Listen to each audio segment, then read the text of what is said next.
இன்னைக்கு என்ன பிளான் பார்த்தீங்கன்னா, என் பாட்டியை போய் பார்க்கறது தான். போனா அங்கே ஃபுல்லாக கொய்யா மரம் இருந்துச்சு. சரி கொய்யா ஒன்று அறுத்து சாப்பிடலான்னு சாப்பிட்டோம். செம்ம டேஸ்ட். ஏன்னா எல்லாம் ஃபுல்லாக நேச்சர் தானே, ஃபுல்லாக செடி மரம் கொடியாக இருக்கும். ஏன்னா அங்கே போனாலே ஒரு மாதிரி பீஸாக இருக்கனாலே அங்கே போயிட்டு வந்துடுவேன் எப்போனா ஒரு வாட்டி.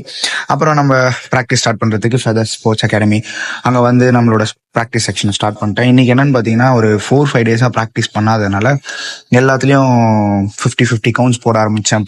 புஷ்அப்பு புல்லப்பு எல்லாத்துலேயும் முடிச்சுட்டு ஒரு ஒரு செக்ஷனுக்கும் ஒரு ஒரு 5 மினிட்ஸோ 3 மினிட்ஸோ ரெஸ்ட்ல வந்து வெளியே போயிட்டு ஒரு நேச்சரை கொஞ்ச நேரம் அப்படியே ரசிச்சுட்டு மறுபடியும் வந்து ப்ராக்டிஸ் பண்ணும்போது கொஞ்சம் நல்லா ரிலாக்ஸா இருக்கு.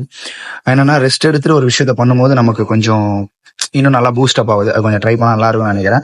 நீங்களும் கொஞ்சம் ட்ரை பண்ணி பாருங்க. எனக்கு கொஞ்சம் நல்லா ஒர்க் அவுட் ஆச்சு, உங்களுக்கும் ஒர்க் அவுட் ஆகுதான்னு ட்ரை பண்ணி பாருங்க. அதுக்கப்புறம் வெளியே போயிட்டு கொஞ்சம் நேரம் பீஸா நின்று பார்த்துட்டு நம்ம ஃபோம் ரோல் எடுத்து, ஏன்னா ஒரு 4 டேஸ் ஒர்க் அவுட் பண்ணல, அதனால ஃபுல்லா மசில் ரிலாக்ஸ் பண்ணிட்டு நம்ம பாய்ஸ்க்கு ஒரு பாயை போட்டு இந்த டேக்கான டின்னரை முடிச்சுட்டு டேவை முடிச்சுக்கிட்டேன். பாய்.